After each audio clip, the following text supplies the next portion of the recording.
Baik, di sini saya Siti Lufila Zainuri akan memaparkan materi yang bertema alat pengendalian mutu atau ART. QC7 Tools, yang dimana sebagai 7 alat pengendalian kualitas. QC7 Tools ini 7 alat dasar yang digunakan untuk memecahkan permasalahan yang dihadapi oleh produksi, terutama pada permasalahan yang berkaitan dengan kualitas mutu. 7 alat dasar QC ini pertama kali diperkenalkan oleh Kaoru Ishikawa pada tahun 1968.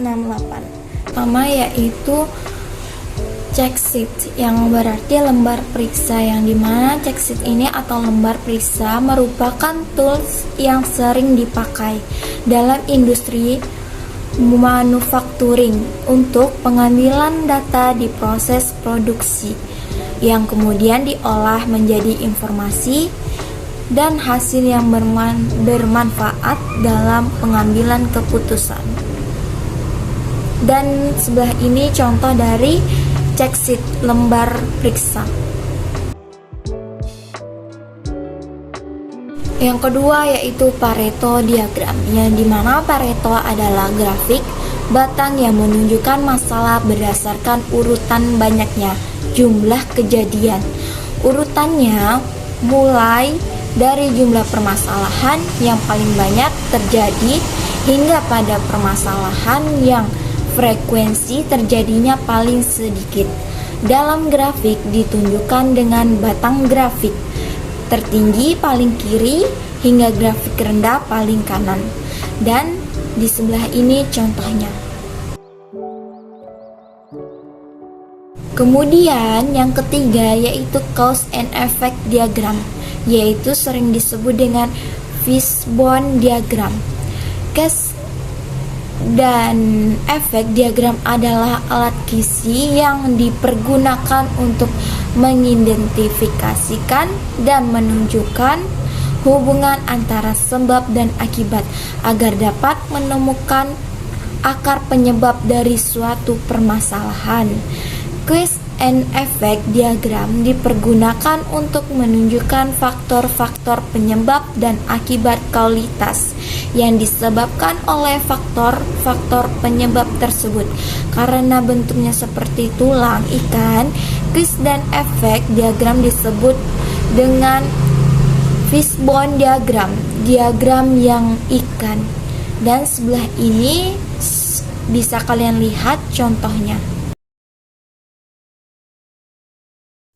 Yang keempat yaitu histogram, yang dimana merupakan tampilan bentuk grafis untuk menunjukkan distribusi data secara visual atau seberapa sering suatu nilai yang berbeda untuk terjadi dalam suatu kumpulan data. Manfaat dari penggunaan histogram ini adalah untuk memberikan informasi mengenai variasi dalam proses dari membantu manajemen dalam membuat keputusan dan upaya peningkatan proses yang berkembangan atau disebut dengan continuous process improvement. Sebelah ini contoh dari diagram histogram. Kemudian yang kelima yaitu control chart atau disebut dengan peta kendali. Control chart ini merupakan salah satu alat dari QC7 Tools yang berbentuk grafik dan dipergunakan untuk mengontrol atau membantu perubahan proses dari waktu ke waktu. Control chart ini memiliki upper line atau garis atas untuk upper control atau batas kontrol tertinggi. Lower line adalah garis bawah untuk lower control limit sebagai batas kontrol terendah, dan central line adalah garis tengah untuk rata-rata yaitu average. Sebelah ini contohnya.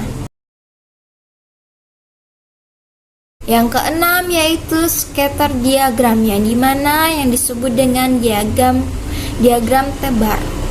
Scatter diagram adalah alat yang berfungsi untuk melakukan pengujian terhadap seberapa kuatnya hubungan antara dua variabel serta menentukan jenis hubungannya. Hubungannya tersebut dapat berupa hubungan positif maupun hubungan negatif, ataupun tidak ada hubungan sama sekali. Bentuk dari scatter diagram ini adalah gambaran grafis yang terdiri dari sekumpulan titik-titik nilai sepasang variabel X dan variabel Y. Dalam bahasa Indonesia, scatter diagram disebut juga dengan diagram tebar. Contoh dari scatter diagram bisa kalian lihat di slide selanjutnya. Kemudian yang terakhir atau yang 7 yaitu stratification atau disebut dengan stratifikasi. Yang dimaksud itu dengan stratifikasi adalah manajemen mutu adalah pembagian dan pengelompokan data dalam kategori-kategori atau yang lebih kecil dan mempunyai karakteristik yang sama. Tujuannya dan penggunaannya stratifikasi ini adalah untuk mengidentifikasi faktor-faktor penyebab pada suatu permasalahan. Kalian bisa lihat contohnya di slide berikutnya.